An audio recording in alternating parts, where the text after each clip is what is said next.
అందరికీ జై శ్రీరామ్, భారత్ మాతాకి జై. నేను ఈ వీడియో ఎందుకు తీస్తున్నానంటే కేరళలో భారతీయ జనతా పార్టీ ఖాతానే తెరవదు, అసలు భారతీయ జనతా పార్టీ కేరళలో లేనే లేదు అని చాలామంది చెంచగాళ్ళు మాట్లాడుతున్నారు. నేను వాళ్ళ కోసం ఈ వీడియో తీస్తున్నాను. భారతీయ జనతా పార్టీ 2024 లోకసభ ఎలక్షన్లో భారతీయ జనతా పార్టీ మొట్టమొదట ఖాతా తెరిచింది కేరళలో. ఒక లోకసభ స్థానాన్ని కైవసం చేసుకుంది.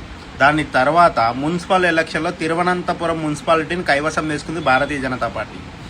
ఏదైతే ఇప్పుడు మొన్న జరిగిన కేరళ అసెంబ్లీ ఎలక్షన్లో 3 అసెంబ్లీ స్థానాలను కైవసం చేసుకుంది కూడా భారతీయ జనతా పార్టీ. చాలా స్థానాలలో భారతీయ జనతా పార్టీ కేరళలో చాలా స్థానాలలో సెకండ్ ప్లేస్లో ఉంది. కొన్ని స్థానాల్లో 30,000 పైచిలుకు ఓట్లతోటి 3వ స్థానంలో ఉంది.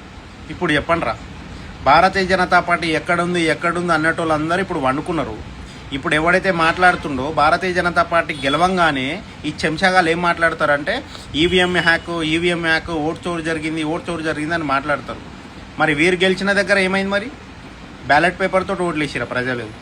సిగ్గుండాలే, గెలవనికి చేతన కానప్పుడు ఉద్దర మాటలు మాట్లాడద్దు. మీకు చేతన కాదు, అసలు మీకు ప్రజలని నమ్మకంతో గెలిపించే సత్తా మీ దగ్గర లేదు. సో మీరు కూడా రాజకీయాలు చేసి ఈరోజు భారతీయ జనతా పార్టీ గెలవంగానే మీడియాల ముందుకు వచ్చి చెంచగాళ్ళందరూ ఈవీఎం హ్యాక్ అవుతున్నాయని మాట్లాడుతున్నారు. అరే గెలిచే సత్తా లేనోడు ఇవన్నీ ఉద్దర మాటలు ఎందుకు మాట్లాడాలి?